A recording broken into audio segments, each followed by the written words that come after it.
Hello বন্ধুরা, তো কেমন আছো সবাই? বলে আমি তো ভীষণ ভালো আছি। তো তোমাদের সকলকে জানাই শুভ দুপুর। তো এই দেখো আমি এত উপরে আছি, মানে আমি 5 তলার উপরে আছি, আর ভিউজটা এত সুন্দর দেখাচ্ছে, মানে কি বলবো। তারপর আমি কিছু রিলসও বানিয়ে নিয়েছিলাম এখানে, আমার এত ভালো লাগছিল। আর এদিকে বৃষ্টি বৃষ্টি ভাব হয়ে গিয়েছে। তো বলে দিই আমি কোথায় এসেছি। অ্যাকচুয়ালি আমি এসেছি মাসিমণির বাড়িতে। আর মাসিমণি বাড়িতে হয়েছিল কালকে মনসা পুজো, তো তার কারণে সব কিছু কি বলবো, সব কিছু পরিষ্কার করা হচ্ছে। তারপরে সবাই একে একে যার যার কাজকর্ম করছে, আর এদিকে আমি এই মাত্র আসলাম। এসে বলছে না ব্লগটা বানিয়ে নি। আর এত সুন্দর করে মায়ের জায়গাটা সাজিয়েছে, মানে না দেখলে তোমরা মিস করে যাবে। খুব সুন্দর হয়েছে জায়গাটা, এত ভালো লেগেছে আমার, মানে কি বলবো। তারপরে এখানে বাড়িতে এসে দেখি সবজি সব আনা হয়ে গেছে। তো সবাই বসে আমরা বলছি যে কি করে কালকে পুজো হবে, কি আসে বিষয় সব কিছু রেডি করা হবে। তো তারপরে আমি চলে গিয়েছিলাম বাড়িতে। তো এখন আসলাম আবার সন্ধ্যার সময় পুজোর জন্য, কারণ মাকে নিয়ে আসতে যাব এখন। তো আমরা সবাই রেডি হয়ে গেছি মাকে নিয়ে আসার জন্য। তো সবাই চলে আসলাম, এক এক করে সবাই গাড়িতে চলে এসেছিলাম, কারণ আমাদেরকে টাইম দিয়েছিল 7টায়, আর গাড়ি এসেছে 7:30টার পরে। তো সবাই আমরা সেজে গুজে একদম ভীষণ রেডি হয়ে গেছি। আর এই দেখো আমার পাশে মনিকা ডার্লিং, যে আমার ডার্লিং, সে দাঁড়িয়ে আছে। তো আমাকে কীরকম লাগছে সেটা কিন্তু মেনশন করে দিও কীরকম লাগছে, কারণ সেটাই তো ভালো লাগে বলো। তোমরা যদি কমেন্ট করো ভালো করে, ভালো কমেন্ট করো, সেটাই দেখি আমার মন ভালো হয়েছে। তো তার জন্য আমারও খুব ভালো লাগে যে তোমরা কমেন্ট করো, যাই পারো কমেন্ট করো। তো তারপরে আমরা সবাই দাঁড়িয়ে দাঁড়িয়ে যাচ্ছি, কারণ বসার তো জায়গা নেই। তো সবাই আমরা গাড়ির উপরে বসে বসে যাচ্ছি। আর এই দেখো জায়গাটা এত সুন্দর লাগছে, মানে কি বলবো। রাত্রে তো জায়গাটা ভীষণ সুন্দর লাগছে। আর যারা যারা আগরতলায় আছো, সেই জায়গাটা কোথায় সেটা কিন্তু অবশ্যই কমেন্ট করে জানিও। আর এই দেখো মা এত সুন্দর লাগছে, মা আর মাকে এত সুন্দর করে সাজিয়েছে, মানে কি বলবো।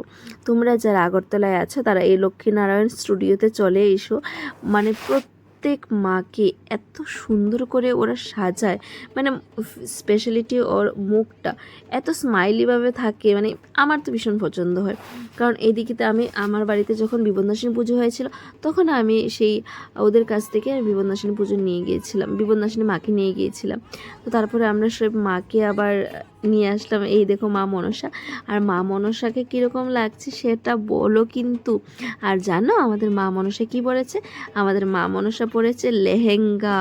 হ্যাঁ, আমার মা মনসা এখন মডার্ন হয়ে গেছে। আর এই দেখো আমরা তো গাড়িতে আছি, আর আমার বর দেখো একা একা বাইক নিয়ে চলে আসছে, কারণ ও ডাইরেক্ট ওই দিক থেকে এসেছিলো, আর আমরা এই দিক থেকে গাড়ি দিয়ে গিয়েছিলাম, তার জন্য ও বাইকটা নিয়ে চলে এসেছে। আর মূর্তিটা এত দূরে, মানে আমরা অর্ডার দিয়েছিলাম যে এত দূরে হাঁটাটা তো একদম ইম্পসিবল। তো যার কারণে আমরা কিছুটা পথ গাড়ি দিয়ে চলে এসেছিলাম, তারপরে বাড়ির সামনে এসে কিছুটা আমরা হেঁটে এসেছিলাম। তো কীরকম লাগছে আমাকে বলো। আর আমার মা মনসা তো একদম উপরে বসে আছে। আমার তো মা মনসাকে দেখে এত ভালো লাগছে, মানে মাকে এত সুন্দর করে সাজিয়েছে ওরা, মানে কি বলবো, কিছু বলার নেই অ্যাকচুয়ালি।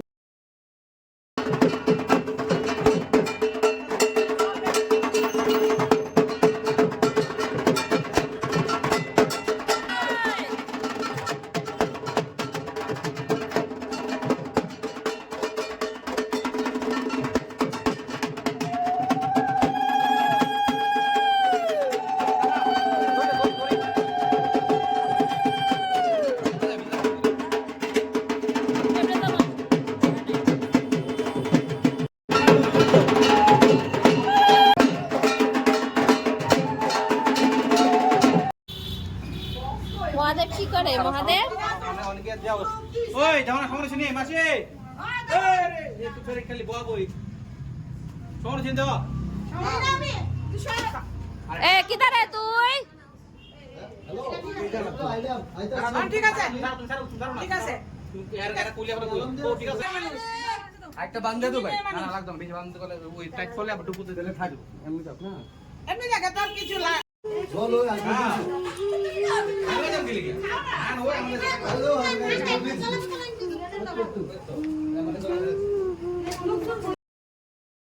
তো দেখতেই পেলে আমাদের সব মূর্তি আনা হয়ে গেছে, প্লাস বসানো হয়ে গেছে।